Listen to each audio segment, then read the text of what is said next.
We're just talking about how amazing a tank archer would be. I was just thinking how amazing we could fill like an entire battlefield full of tentacles.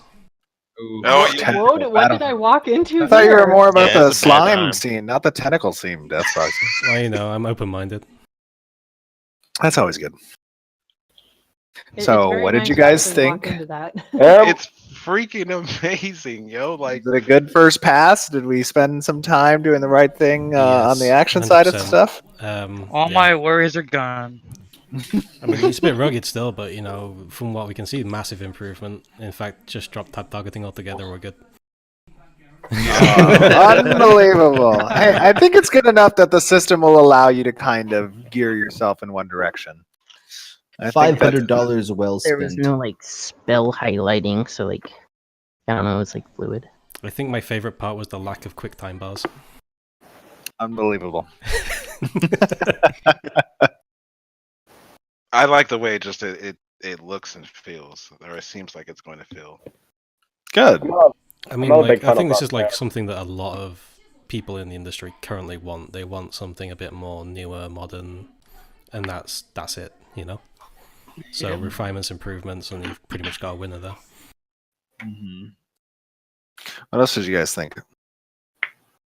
You think Alpha 1 should start tomorrow? I think Yes. some of the spell effects could do toning down a little bit. Like, for example, like there's a meteor in one seed, and it covers the screen. You literally cannot see anything for this explosion. And I'm thinking, if this is a raid, there's going to be so much you can't see anything. Those effects are hot off the press, so they haven't been tuned at all, really. Very dramatic. Yeah. Are So you if going the to be able to renders have a is gonna be slider on the effects to show like more effects or less effects for those? That'll be one of the settings, will be effect Viewers. settings that you can adjust, dial them down, obviously.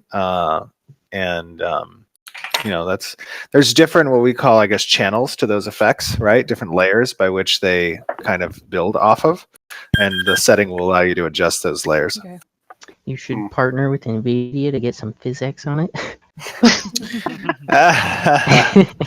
We've definitely had NVIDIA coming to us with a lot of discussions about using some of their tech, but yeah, that's an interesting discussion. Some of NVIDIA's stuff is kind of bloatware. It can actually hinder performance from what I've seen. I'm on Team Red. I can't comment on that, but if I could comment, I would comment. All the comments? All the comments. If this is an early iteration, like Jesus, man, the final one is just going to be. Mhm. That's a super early iteration, actually. As a matter of fact, like over the next sprint and a half, so next like 4 weeks ish, a lot of that stuff gets pulled together better, especially from a fluidity standpoint and movement and contact. Yeah, in fact, the sound pass is, not present really, and sound really helps when it comes to action.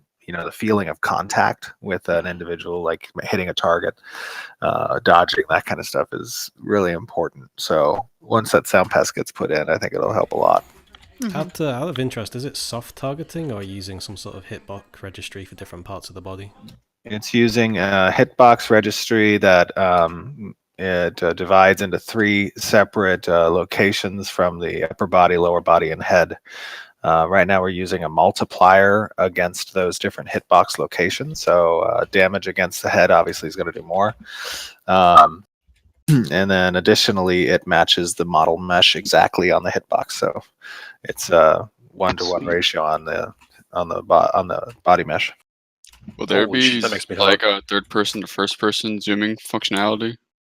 We don't have first person zoom in because when you get into first person, there's a different animation set required for the holding of the weapon, the hands that you see in front of you, and we don't have those animations. So we're really focusing on third person, but there will be aim down sights. You may have seen it, that you can aim down sights on weapons, and there will be scopes on like crossbows and stuff, arcane scopes that you can use. I didn't actually mean just the Alpha 1, but would it be like in the full game on release? Just out of curiosity. Because the scenery looks amazing already. Just be so nice to see it in the first person perspective. So with regards to that, we do I think in Alpha Zero we did have the zoom in that you could zoom in to first person, but you don't have like the hands in front of you and stuff. You just have the camera's perspective, not seeing the character, and from the eyesight level. So that will be possible from a camera perspective. Okay. With awesome. the potion launcher, is the trajectory like will you be able to shoot over walls or obstacles and stuff like Correct. that? Or Yep. Yeah, I nice. noticed. I saw the. Is it a potions bouncing along the floor at one point? I saw? Yeah, there's no that's effects Wiki in for launcher. that. It's just like little Yeah, potion kinda going similar, bump, bump, bump. Yeah, they do bump, but they actually explode on impact as well. So if you hit the player target, they explode on impact. If you don't, it bounces for a little bit. Is there ADS for spells? Yes, some spells do have ADS. There's a long range meteor blast that can be used from one of the spell books, and that has an arcane zoom in that lets you zoom into a target. If I got a potion launcher and I like sat point blank against a wall, could I fire a potion at myself? You could fire the potion at the wall, and I think right now the functionality would have it bounce back to you, and then it would hit you and probably kill you. I've heard a lot of people asking, is there going to be combat weapon swapping? Oh, yeah. In this iteration of Alpha 1 that's 100% action oriented, there is weapon swapping at I the saw it moment. in the Yes. trailer. You literally see it in the trailer. I think Yeah. but with a crossbow, which is the two-handed sword. Bro, that crossbow action! Oh my god! So, Wreck. in addition to that, a quick question is if there is weapon swapping, will we have an additional bag space for specific said weapons? I believe so. What we're wanting to do for the Battlegrounds portion of the Alpha 1 is have weapons really fill up have weapons. So weapons hold skills, right? Right now we're tying skills into weapons. So those weapons will have skills associated with them, and they will rest on a hotbar, and you can swap between the weapons on the hotbar, and that'll allow you to access the different skills. Additionally, the breastplate, the leggings, those also have skills associated with them. Those are more utility and defensive abilities, such as like camouflage, polymorph, battlefield wall, that kind of stuff. Those are on the armor pieces, and then they are associated with right now the VC hotkeys for their abilities. So the weapons go kind of in Guild Wars 2 style. When you swap your weapon, you swap your skill set, correct? So Guild Wars 2, yeah, when you swap your weapons, it gives you a whole host of skills that changes. Right now, weapons are tied to one specific skill. Okay. And that's just again because we're so early in Alpha 1, but we'll probably be changing that as we continue to iterate and test. So will there still be class-specific skills, or do classes just Class kits come into play with the Castle Siege mode. So when Castle Sieges get implemented, which shouldn't be too far into the Alpha 1, that's when we will implement the class structure for action combat and start playing with these class kits where you join in as a particular class, and you immediately have access to certain class-specific skills, class skills that you can predetermine as well from a host of skills to select from, and then those will be your base class skills that you have access to, and then if you pick up weapons, they'll augment those skills. All right. What will underground metro leaders get as a mount? That's a great question. So we're looking with a few abilities to burrow. So part of that, as akin to flight would be for the overground nodes. The underground nodes, we're looking to see if we can get monsters that we can burrow through the ground with. But I don't know if we're going to be able to achieve that. Like a serpent. That'd be pretty cool for PvP as well. Star-nosed mole. that would. I Could want you it. a giant sandworm or something? Oh wow! No. Yeah. A giant Go for a star-nosed wombat, mole. slow and steady. Or a Well, naked you could mole rat. always Those are borrow cool. some ideas from other MMOs. Or a sloth. Unbelievable. Very funny. Steven, here's a side project question. You're going to have Ash's themed D&D at the launch party. Will you be publishing a campaign book? Ooh. Please. Hey, I think I leaked enough today. As soon as I got off the stream, I immediately got the eyes from people. I was like, what could I do? That means you did a good job.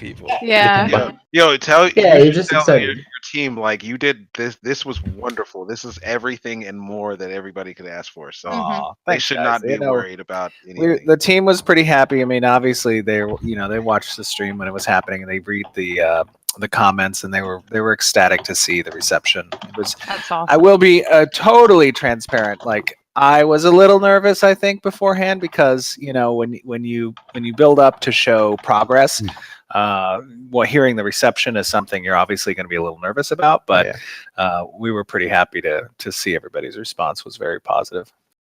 I have a question regarding the final game's land size.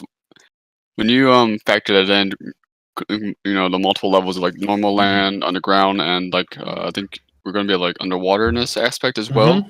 How, I guess, big is that supposed to all be combined in a sense? So the total playable area is estimated at this moment in time at 460 square kilometers, I believe. Which is, or no, sorry, I think it's 480 square kilometers, which is pretty large comparatively to other MMORPGs out there. Now that does not include the lapped spaces. So that is the underrealm and the portion of the world that it encompasses, which could probably easily take up an additional 100-ish square kilometers, I would imagine. Oh, wow. Yeah. Now, obviously, it's not going to be as expansive as the 480 that's above, because it's going to be broken into cavernous kind of these large open cavernous and then smaller caverns. So I think that's probably going to be estimated around 100 additional square kilometers. Wow. Cool. Thanks for answering my question. It's crazy. By the way, Steve, how is healing going to work with action combat? Is it going to be just like healing targeting, or is it going to be like Kong attacks? So we may not actually have healing available until the castle sieges of Alpha 1, at which point it'll be part of the class kits, and those will include both proximity-based, directional-based, and projectile-based healing. That's going to tie into the class kits that you choose during the match.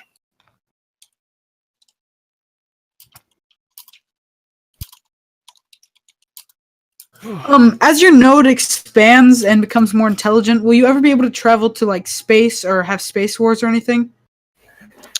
Yes, we're preparing an entire host of spaceships that will be sellable as cosmetic items. Oh no! Have you not played their other game? It's called Warframe. I have to give him like $1 this. now. God dang it. Science nodes OP. Oh, thank God. I was worried there So you're was going saying I to can be be an spaceships. Ashes citizen? And Ashes citizen, there is citizenship in Ashes, but just not that type of citizenship. Could you answer Oh, a question we had bummer. about Alpha 1? Or, I Sure. mean, the early release. We were told that the nodes will be locked. What does that mean? They'll be locked at. There will be no camps for the early release of the Oh, game? you mean for Head Start? Yeah. Yeah, so for Head Start, nodes will not collect experience, which means they will not progress. But will they have an initial camp? No, at level 0 nodes, you do not see anything in the world that represents them. So it's going to be a little hard to get supplies. Agreed. You will be. It'll be just as difficult as if you were the. How do you say? The first people to arrive back at Vera. It'll be pretty difficult. Unless you recruit 2,000 people and put an envy tag on them. Wow. Yeah. I mean, Imperium still has more. Only just. Oh my god. We're just here for Alpha 1, then we're quitting. Yep. No. I have a question. So, like, for summoners, like, I know you haven't talked a whole lot about it, but are you planning on them being action-oriented or tab targeting-oriented? For what? Like, summoners? Oh, for summoners? So every archetype will have a combination of action-oriented skills and tab targetable skills. and you'll be able to customize the direction of how that archetype plays based on which you want to cater more towards. Okay. On the topic of summoners, during sieges, who controls the large mobs when you do a group summon? It's a very good question. That'd be the party leader. Oh. Even if the party leader isn't a summoner? Incorrect. In order to summon the initiate of that summon, you must be a party leader. If you change you will not be able to then change the party leader at that point, and if the party disbands, the summon ends. So you have to have a party of just summoners. It doesn't have to be just summoners, but it has to be a party led by a summoner with other summoners in it. Good information. What happens if you disconnect? There is a period of time in which it does not disband the party while you're disconnected. Would that be possible to have like a party hierarchy for like guilds? So like the guild leader can be the leader, but have like a sub captain, or that would be the summoner. And... I believe the hierarchy is determined by order of invite. Okay. And will there ever be a raid size summon? No. Yeah, no raid size summon. I think if you guys will, when the summoner, the raid summon is seen, I think you'll understand why there won't be a raid size summon. That gives me hope. Everyone play summoner. Summoner main. 40 summoners. Yeah, if you get an entire server of summoners, then what? You summon Steven, of course. Make the large summons fight each other. It'd be like freaking Pokemon, bro. Pokemon. The question is, can you summon bacon? I mean, you laugh about that, but people would love summon Pokemon bacon. if Pokemon was actually a mechanic. So how are the different types of nodes balanced? How are they balanced? What do you mean? Yeah. Very, Against each other. very ornate process of balance. They each have their strengths, right? Strengths and weaknesses. It's a matter of give and take. So their strengths apply to their specific aspect of what the node is about, right? So military nodes will kind of focus on the PvP and adventuring side. The scientifics will focus on. Actually, I'm giving out too much information. Well, you already started. So scientific. Yeah, we're waiting for nodes 3. I know. Nodes I know. 4? Scientific Steven, nodes you can might be as well fast travel. finish. Can you tell us what religious nodes? It's do? not like you got to think. The nodes 3 is not like I'm just like, oh, I don't feel like doing that today. There's a lot of stuff. You're breaking your own NDA, Steven. Can you tell us I the know. party sizes for Gonna have to sue Steve. yourself. You mentioned about the potion. Oh, you go, DA. Go ahead. Okay. Mentioned about the potion launchers when it actually hits a player or just go off. Ship-to-ship combat potion launchers, would that be a thing? It might be a thing. Yes. Great fire. Very, very astute observation. The potion launcher is, as we said in the past, we're not really about that black powder life. Instead, it's really going to be focused on the arcane arts, the elements, the use of radiance and darkness, and then those being employed in larger weaponry, such as the type of siege weaponry between ship battles as well as those in sieges. A potion launcher is an example of the arcane energies that can be mastered in order to facilitate these highly destructive alchemical blends that can be created. Great So fire. giant magic cannons on walls. Can you tell us the party sizes for the different modes? Yes, I believe that we in the battlegrounds we are doing parties up to 5, and then when we implement the guild mode, it'll be raids of up to 20. The castle sieges will be party sizes of 5 within a raid, I believe, and there's 5 specific raids per team, 2 teams. And then the party sizes in Hordes mode will be up to 5 as well. A total of 10 groups, 50 players. So Will could we there- essentially go ahead. No, I was gonna ask something silly. Go ahead. I was just gonna ask. So will we essentially be able to make multiple teams of 5 and then queue against each other, or? Yeah, there'll be an option in the lobby where you are capable of joining a guild-based match that you can link parties together up to a maximum of 20 individuals collected. Ooh. Nice. So 4 parties. Yeah. I was just curious, how does the team feel about Easter eggs? We do like Easter eggs. I remember in the very first level, in the very, very, very first level back, like, gosh, I think it was almost 2 years ago or something. We were playing around, and one of the office jokes was if somebody didn't make it in by like 8 a.m. in the morning to work, we would replace all of their background images on wallpaper with pictures of Nicolas Cage. And in one of the first levels, we had an area in a dungeon where when you entered the dungeon, this giant party ball would drop out of the sky with Nicolas Cage's face on it. Oh, fuck. And it would start So we're playing. gonna have that, right? Yeah. It would start playing this music. It was pretty funny. If you Oh my had God, a those dungeon are- somewhere, eggs. if you had a dungeon somewhere, you Got could some literally name the sandals. cage Nicholas's cage. Oh, that's good. Oh no. Operations, Nicolas Cage. Maybe some White Order memes here and there. Uh-oh. Are monster coins still in the game?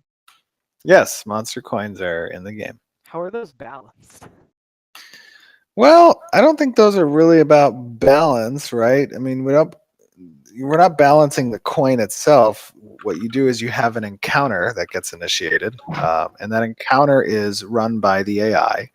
And if an individual who is not a member of the node that the encounter has been triggered for, you can take over that monster, and you have incentives to accomplish certain goals, such as attacking and destroying or disabling services around and or in the node you're targeting. And then when you do that, you advance your monster level as well as potentially gain cosmetic rewards. So advancing the level will grant you in further monster coin events additional skills as the monster. So the monster may have a whole host of skills that can be used by someone, but in order for them to unlock that, they must be successful in previous monster coin raids. So you're highly incentivized to participate and participate well. And then again, if you achieve certain things, you're going to have unique cosmetics that relate to that specific monster you've taken control over. So it'll be a fairly unique cosmetic in that sense, since those aren't intended to be very often situations. Is there any demerit to prevent people from just throwing the fight to save their own city? So you can't participate in a monster coin event if your account is associated as a citizen of the city the event is occurring at. Okay. 2 questions. How often do world bosses show up, and can you control those world bosses with monster coins? There are 3 separate stages of the monster coin event, and the second stage would be dungeon boss level monsters, usually a small gang of them, so multiple people can take them over. And then the largest event of the monster coin system would be equivalent of a world boss, and yes, they can be taken over.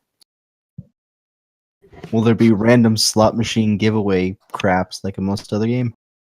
Random slot machine giveaway? Yeah, those RNGesus. RNGesus dailies and stuff like that. I don't think those will be RNG based. Those will be probably you will see the reward structure for those types of quests. Will they be dailies? No, they won't be in the sense of what we've experienced in dailies in the past, where you feel so obligated to log in and like you'll miss these Oh my things. God. Thank you. It's more going to be focused around like how the world is changing and how the changes in the world relate to your opportunities. And then, if your location is going to matter because fast travel is not a thing, where you're located at is going to determine the risk versus reward opportunities that are present. And then, depending on the time that those occur. So. What about betting on arena matches? With the event of the monster, say your township or your node is being attacked by the monster coins or the people as monsters, will you have an option of getting back? Like if you're halfway across the world and you can't fast travel. So the key to that scenario is that there are notifications of when events are going to occur like that, so people do have the time to kind of make their way back. Oh, okay. So whether it be like a siege or a triggered event against the city or like a unique dungeon opportunity, those types of things are going to involve notifications, especially to the citizens of a city, where you'll be informed of an impending event, basically, and give you time. And then even though there's not fast travel, there is faster travel. So mount ridden. There will be connection points between certain nodes via the use of like flying automated creatures that you can use, stuff like that. It's just the real reason between not having that fast travel is one of the biggest concerns of an MMO is the ability of one large group to kind of zerg content, and the most facilitating method by which those zergs can do that is the ability to appear anywhere at any time because they're highly organized usually. So we want them we want to require that they have either forewarned intelligence of an event that's a strategic necessity, or that they're in the right place at the right time. Be great to learn people's response times. That means we won't know what the actual event is. It's possible. Some events will not tell you exactly what they are. Some will. Will there be a way to spectate really large battles, like battles for a castle or something else? Yeah, that's definitely something that I enjoyed in Lineage 2 that they implemented, which was the ability to kind of observe through the crystal system different vantage points during sieges if you don't necessarily want to participate, but you can watch the events unfold. It is something that I think would be interesting to implement and not very difficult, so we are looking into that. Just be worried about people leaking information. Yeah, I mean, it is definitely a concern in that regard, but at the same time, it's like, that's a good point. that is a good point. That is a good point. That was they have all of their ballistas on this wall. Well, I guess both people have advantages in that kind of scenario. They do, but I mean that was one of the issues I did have about that system in Lineage 2 was like, certain people would just have alt accounts logged in and tuned into that thing, and like they would then utilize that information, which I guess is, a means of information gathering, but it's kind of maybe too easy of one. So like I said, we're just looking into that. I haven't decided on that yet. Talking about Lineage 2, will there be an auto kick feature if someone's AFK for too long? It depends, I think, on most of those auto kick features are really revolve around server capacity and having a number of concurrent users in. They're pretty easy to circumvent, really, as well, because you can just literally macro something and avoid it anyway. Dude, I used to have this little back in the day. I used to have this little what are those stupid bird like filled with liquid that would come down and hit the key every now and then. Yep. I'm not kidding you. Sometimes I would take a little toothpick and I would like hold down the W key so that I would constantly be running or something. Wow. Real gamer right there. Dedication. Oh, yeah. How else are you gonna max level your mounts, bro? I know, and in ArcAge, that was like the thing to do in Alpha. It was like everybody was in the housing. Go to Mirage. Yeah, Numlock and D, exactly. Numlock and D, and then all those people all like AFK attacking the dummies, which was the other one. I remember I used to pay gold to people so that I could sit down in the courthouse. Really? Damn. My God. I was like, hey, let me get that seat. Here's 100 gold. Did you pay extra for a front row seat? Oh, yeah, exactly. If it came with a cushion, it was better.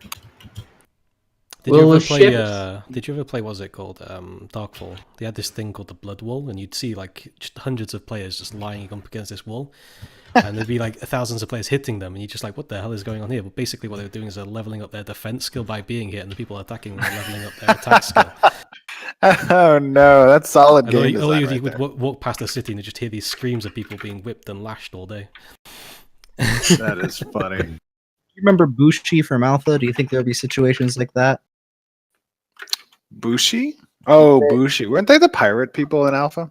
They were the pirates that never went pirate. And They were didn't always they with community ally service. with like gosh, what was the name of their guild? That they were the Haranian guild, I think it was. Something red. I don't remember what it was. No. Anyways, yeah, I remember them. Yeah, I remember they contracted our guild to run defense against Forest Crow on the Center Island to run trade packs. Do you think there will be situations where large groups will just cannibalize their own faction members and then do community service to get rid of their corruption? Well, we don't have factions, so nodes. Their own nodes. It's a good question because a node citizenship is account bound. You know, that is something that would require a considerable effort in a subscription based game to have multiple accounts in that regard. I don't think that they could do it as effectively as they were able to in a game like Arcade. No. Okay. I have a question regarding the names and whatnot. Is there going to be a character limit and like a reporting feature? Yeah, there'll be a reported feature and there will be a character limit. Well, what would the reporting I guess, affect? Like, is that only for like profanity-based names or like religious-based names? Because I wouldn't want, let's say, a name I think is completely normal but might be offensive to someone. I wouldn't want my name to be reported enough where I'd have to force change it if that was a name I selected for my name reservation from being a Kickstarter backer. Yeah, I mean, you know, this game is going to be likely. I mean, it's likely going to be rated M for mature from the ESRB, but it may be. It may be T. I mean, we'll try to get T for teen, but it might be probably going to be M. But regardless of that, you know, I am a firm believer that you know, censorship and heavy moderation is not something that should be enforced by a company so much. Give block features, give you know, functionality to where the user can kind of self-moderate themselves to the degree they want, and allow them to utilize those features. You know, I mean, generally that's my feeling. With regards to the character, the name and reporting a name, you know, I don't think, you know, the reporting the name, obviously, if something is out of this world offensive, that's obviously going to get removed. Well, like, for example, when I played Guild Wars 2, my one friend's name was Server Police. And, for example, people reported him because they thought they didn't like his name or thought he might have been a quote-unquote administrator, so he got forced to change it. But yeah, that's stupid. You asked me titles and stuff because I had. So there was just to give you an example, in Arcade, there was a siege just before the siege was about to occur, and the opponents of my guild all mass reported my account for no reason, and the game auto banned me because of the mass report. Wow. So by no reason. I had to email Scott Hartzman. I was like, hey dude, there's a siege in like 2 hours and we're one of the largest guilds on the server, obviously. I got banned for no reason. I think it was automated. And they had to manually unban my account, and the game kept auto banning me every time I would log back in, and they had to suspend the auto ban feature for the siege. Just for you. Yeah, that was crazy. But no, I understand what you're saying. Like that's dumb functionality. I think that's just laziness when it comes to these automated behavioral algorithms and kind of tracking those kinds of stuff. I think the report feature really should be used to draw the attention of either a behavioral behavioral metric that then relays it to a GM or to a GM directly. Part of what makes MMO experiences bad in the past for me is that there was not enough dedication or commitment given by the company from a customer service slash community standpoint, and they would rely too heavily on automated services or those or individuals who are not properly sufficient to handle the large customer service needs of a game. But I intend to have active GMs and a lot of them who will be present to make common sense kind of decisions and not dumb ones like what you just described. Thank you for giving such an in-depth explanation, but I also have one more question regarding reporting. Sure. Now, okay, we're all MMORPG players right here. We know bots ruin these games. Yep. So when we report someone we think is a bot, are you going to have a system that will notify us saying that blank player got banned for botting so we know our reports are actually being effective? Yeah. Yeah, I like that. I play a game called Han, Heroes of Newerth. It's like a MOBA. Oh my god, dude. Hey, I like Han. It's a good game. Leave it alone. I did Leave too. it alone. Nomad meat. Jesus. Oh my gosh. So anyways, they have a functionality there where you can report a player, right? And they do send you a message letting you know whether the report was successful or unsuccessful. And I think that's a cool feature. I like that because one, it incentivizes people to report wrongdoing, instead of just passing by. In fact, they tried, I think, to give a little bit of a reward. Like if your report was successful, you'd get an in-game reward. Coins. I think it was the gold coins. Yeah.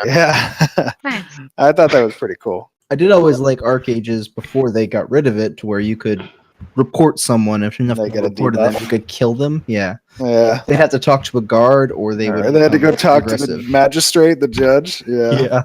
Are you Will ship construction be a set design, or can we decide the position of the cabins and cannons on the ship? I believe those will be joints that are present, and players can choose which joints get populated with either utility or weaponry slots. So is there going to be like an outlaw status that you can achieve if you like rob enough caravans? And then you can like have a bounty that other players can kill you for and then claim? There's definitely the cat and mouse kind of relationship between corrupted state individuals and bounty hunter class or bounty hunter quest participants that shows like to bounty hunters where they are, and the corruption players can fight back and not gain additional corruption, and there's like rewards and quest lines associated with that. With regards to caravans, caravans do have a tiered progress in the quest system for defending and or raiding caravans, and whether that moves later on, it's not planned for the initial launch because we do have to have some semblance of a scope, despite what it appears. But later down the road, you could see some of those systems begin to progress into these kind of pseudo factions of participants. Are you more of a raider or more of a defender, or down the middle, and then having specific relationships between those different people. Alrighty, thank you. I love you. All right, guys. I have to finish a document before I leave for Germany on Sunday. Have fun in Germany. Have fun in Germany. Thank you very much, folks. I hope you guys enjoyed the stream today. Yeah. And, It was amazing.